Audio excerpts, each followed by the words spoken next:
പൗലോസ് റോമാക്കാർക്ക് എഴുതിയ ലേഖനം 1-ാം അധ്യായം. യേശുക്രിസ്തുവിൻ്റെ ദാസനും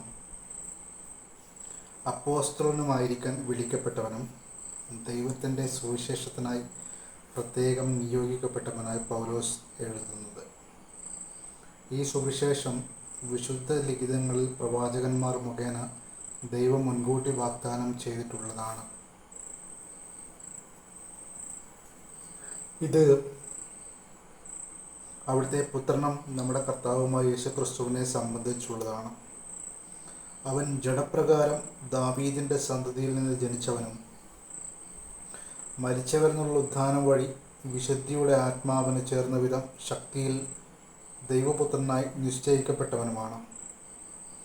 അവൻ്റെ നാമത്തെ പ്രതി വിശ്വാസത്തിൻ്റെ വിധേയത്വം സകല ജാതികളുടെ ഇടയിലും ഉളവാക്കേണ്ടതിന് ഞങ്ങൾ കൃപയും അപ്പോസ്തല സ്ഥാനവും പ്രാപിച്ചിരിക്കുന്നു.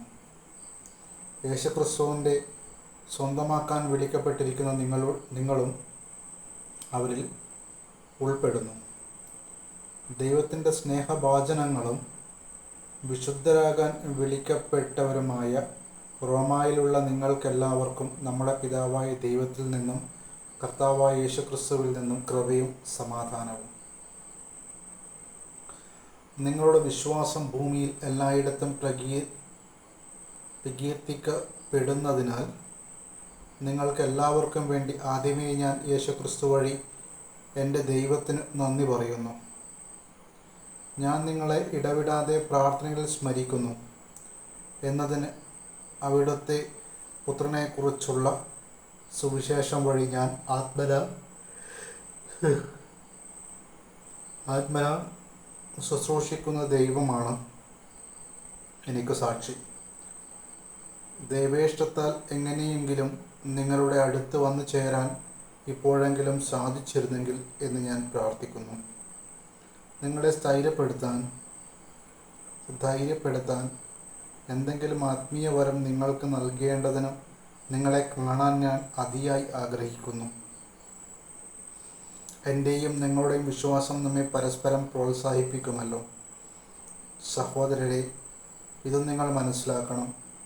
മറ്റു വിജാതിരുടെ എന്ന പോലെ നിങ്ങളുടെ ഇടയിലും ഫലമുളവാകുന്നതിനും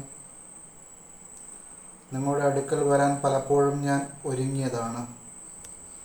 എന്നാൽ ഇതുവരെയും എനിക്ക് തടസ്സം നേരിട്ടുകൊണ്ടിരിക്കുകയായിരുന്നു. ഗ്രീക്കുകാരോടും അപരിഷ്കൃതരോടും വിജ്ഞാനികളോടും അജ്ഞന്മാരോടും ഞാൻ കടപ്പെട്ടവനാണ്. അതുകൊണ്ടാണ് റോമായിലുള്ള നിങ്ങളോടും സുവിശേഷം പ്രസംഗിക്കാൻ ഞാൻ തീവ്രമായി ആഗ്രഹിക്കുന്നത്. സുവിശേഷത്തെപ്പറ്റി ഞാൻ ലജ്ജിക്കുന്നില്ല. എന്തെന്നാൽ വിശ്വസിക്കുന്ന ഏവർക്കും, ആദ്യം യഹൂദർക്കും പിന്നീട് ഗ്രീക്കുകാർക്കും, അത് രക്ഷയിലേക്ക് നയിക്കുന്ന ദൈവശക്തിയാണ്. അതിൽ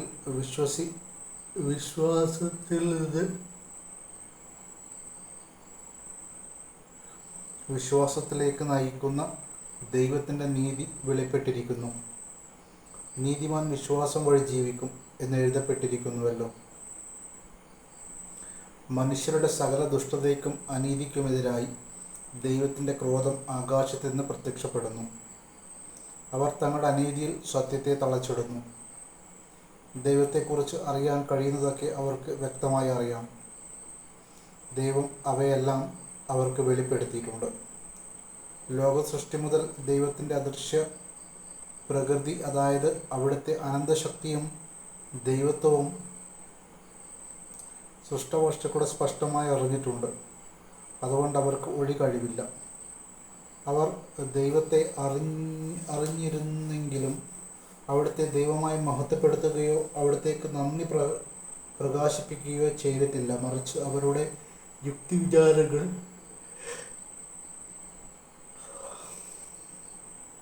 നിഷ്ഫലമായി തീരുകയും വിവേകരഹിതമായ ഹൃദയം അന്ധകാരത്തിലാണ്ടു പോവുകയും ചെയ്തു. ജ്ഞാനികളെന്ന് അവകാശപ്പെട്ടുകൊണ്ട് അവർ ഭോഷന്മാരായിത്തീർന്നു. അവർ അനശ്വരനായ ദൈവത്തിൻ്റെ മഹത്വം നശ്വരനായ മനുഷ്യൻ്റെയോ പക്ഷികളുടെയോ മൃഗങ്ങളുടെയോ ഇഴജന്തുക്കളുടെയോ സദൃശ്യമുള്ള വിഗ്രഹങ്ങൾക്ക് കൈമാറി. അതുകൊണ്ട് ദൈവം അവരെ തങ്ങളുടെ ഭോഗാസക്തിയോടുകൂടെ ശരീരത്തിൽ പരസ്പരം അപമാനിതരാക്കുന്നതിന് അശുദ്ധിക്ക് വിട്ടുകൊടുത്തു. എന്തെന്നാൽ അവർ ദൈവത്തിൻ്റെ സത്യം ഉപേക്ഷിച്ചിട്ട് വ്യാജം സ്വീകരിച്ചു. അവർ സൃഷ്ടാവിലുപരി സൃഷ്ടിയെ ആരാധിക്കുകയും സേവിക്കുകയും ചെയ്തു. അവിടുന്ന് എന്നേക്കും വാഴ്ത്തപ്പെട്ടവനാണ്. ആമേൻ. അക്കാരണത്താൽ ദൈവം അവരെ നിന്ദ്യമായി വികാരങ്ങൾക്ക് വിട്ടുകൊടുത്തു. അവരുടെ സ്ത്രീകൾ സ്വാഭാവിക ബന്ധങ്ങൾക്ക് പകരം പ്രകൃതിവിരുദ്ധ ബന്ധത്തിലേർപ്പെട്ടു. അതുപോലെ പുരുഷന്മാർ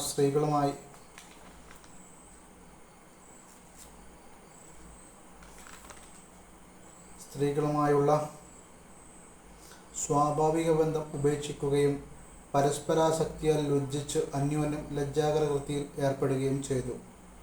തങ്ങളുടെ തെറ്റിന് അർഹമായ ശിക്ഷ അവർക്ക് ലഭിച്ചു. ദൈവത്തെ അംഗീകരിക്കുന്നത് പോരായ്മ അവർ കരുതിയത് നിമിത്തം അധമവികാരത്തിനും അനുചിത പ്രവൃത്തികൾക്കും ദൈവം അവരെ വിട്ടുകൊടുത്തു. അവർ എല്ലാ തരത്തിലുമുള്ള അനീതിയും ദുഷ്ടതയും അത്യാഗ്രഹവും തിന്മയും നിറഞ്ഞവരാണ്. അസൂയ, കൊലപാതകം, ഏഷണി, കലഹം, വഞ്ചന, പരദ്രോഹം എന്നിവയിൽ അവർ മുഴുകുന്നു. അവർ പരദൂഷകരും ദൈവനിന്ദകരും ധിക്കാരികളും ഗർഭിഷ്ഠരും പൊങ്ങച്ചക്കാരും തിന്മകൾ ആസൂത്രണം ചെയ്യുന്നവരും മാതാപിതാക്കളെ അനുസരിക്കാത്തവരും ബുദ്ധിഹീനരും അവിശ്വസ്തരും ഹൃദയശൂന്യരും കരുണയില്ലാത്തവരുമായി തീർന്നു. ഇത്തരം കൃത്യങ്ങൾ ചെയ്യുന്നവർ മരണാർഹരാണെന്ന് ദൈവകൽപ്പന അറിഞ്ഞിരുന്നിട്ടും അവർ അവ ചെയ്യുന്നു. മാത്രമല്ല, അങ്ങനെ ചെയ്യുന്നവരെ അംഗീകരിക്കുകയും ചെയ്യുന്നു. ദൈവവചനമാണ് നാം കേട്ടത്. നമുക്ക് ദൈവത്തെ സ്തുതിക്കാം.